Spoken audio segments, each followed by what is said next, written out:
Good morning student, আশা করি তোমরা সবাই ভালো আছো। Very good. আজকে তোমাদের খুব একটা গুরুত্বপূর্ণ ইন্টারেস্টিং জিনিস শেখাবো। তোমরা সবাই মন দিয়ে দেখো। আচ্ছা, এই যে ছবিটা আঁকলাম এটাকে ইংরেজিতে কি বলে? ও, ভেরি গুড। এই যে চিত্র আর একটা চিত্র এই আঁকলাম, এটাকে ইংরেজিতে কি বলে? ইউ। তাহলে এই যে ইংরেজি ইউ আর ইংরেজি ও, দুটো ছবির মধ্যে পার্থক্য কি বলতো? এইটা পুরোপুরি বদ্ধ রয়েছে আর এইটা একদিকে খোলা রয়েছে। এই যে ও, এইরকম ধরনের চিত্রগুলো যেগুলো পুরোপুরি চারিদিক থেকে বা সব দিক থেকে বন্ধ থাকে সেগুলোকে বলা হয় বদ্ধ আকারের চিত্র। বদ্ধ আকারের চিত্র। আর যেগুলো একদিকে খোলা থাকে সেগুলোকে বলা হয় মুক্ত আকারের চিত্র। মুক্ত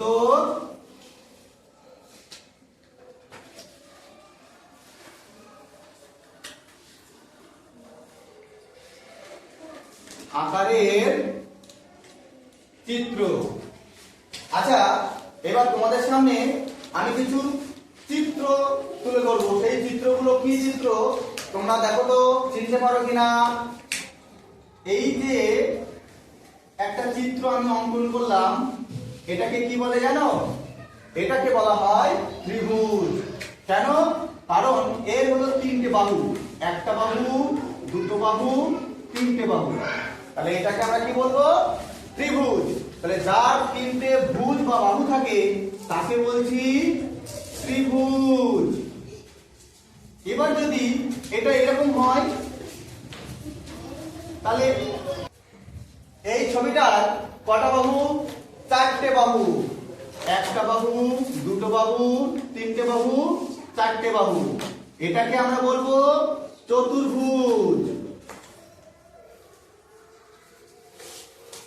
এবার এই যে ত্রিভুজ আছে না, এই ত্রিভুজটাকে আমরা আবার তিনটে ভাগে ভাগ করি। কি কি ভাগে?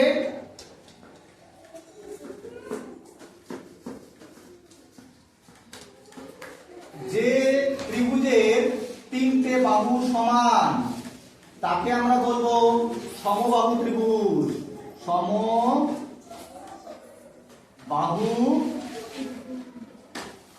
ত্রিভুজ। আর যে ত্রিভুজের কেবলমাত্র দুটো বাহু সমান তাকে বলবো সমদ্বিবাহু ত্রিভুজ।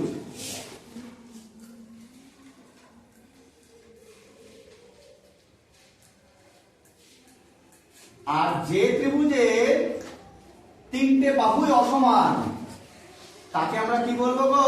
তাকে আমরা বলবো বিষম বাহু ত্রিভুজ। কি বলবো? বিষম বাহু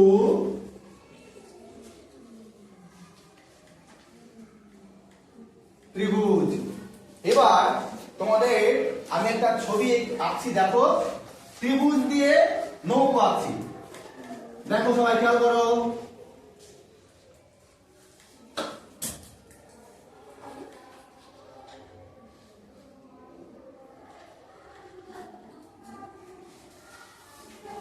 তাহলে আমরা এটা কি আঁকলাম? একটা নৌকা আঁকলাম। এই যে নৌকাটা আমি আঁকলাম, এই নৌকার ভিতরে কটা ত্রিভুজ আছে বলতো?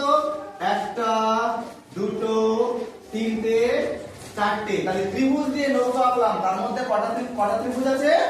চারটে। এবার দেখো মজার একটা জিনিস, এই যে চতুর্ভুজ, চতুর্ভুজ দিয়ে আমরা একটা, সবাই ঘুড়ি উড়িয়েছে তো, এই ঘুড়ি আঁকবো। এটা কি একটা ঘুড়ি? দেখো তো এর ভিতরে কটা ত্রিভুজ আছে? একটা, দুটো, তিনটে, চারটে, পাঁচটা। তাহলে এই যে ঘুড়ি, এই ঘুড়িটার ভেতরে কটা ত্রিভুজ আছে? এই ঘুড়িটার ভেতরে কিন্তু পাঁচটা ত্রিভুজ আছে। পরের দিন তোমরা সবাই এই ঘুড়ি দিয়ে আর কি কি ছবি আঁকা যায় এঁকে নিয়ে আসবে, এবং ত্রিভুজ ও চতুর্ভুজ দিয়ে অন্যান্য কি ছবি আঁকা যায় এটি নিয়ে আজকে আমি দেখবো। তাহলে আজকের পাঠে আমরা কি শিখলাম? আজকের পাঠে আমরা শিখলাম আকার তৈরি। এই বিভিন্ন ধরনের আকার দিয়ে কিভাবে ছবি আঁকা যায় সেটাও আমরা আগের পাঠে শিখলাম। ঠিক আছে, ভেরি গুড।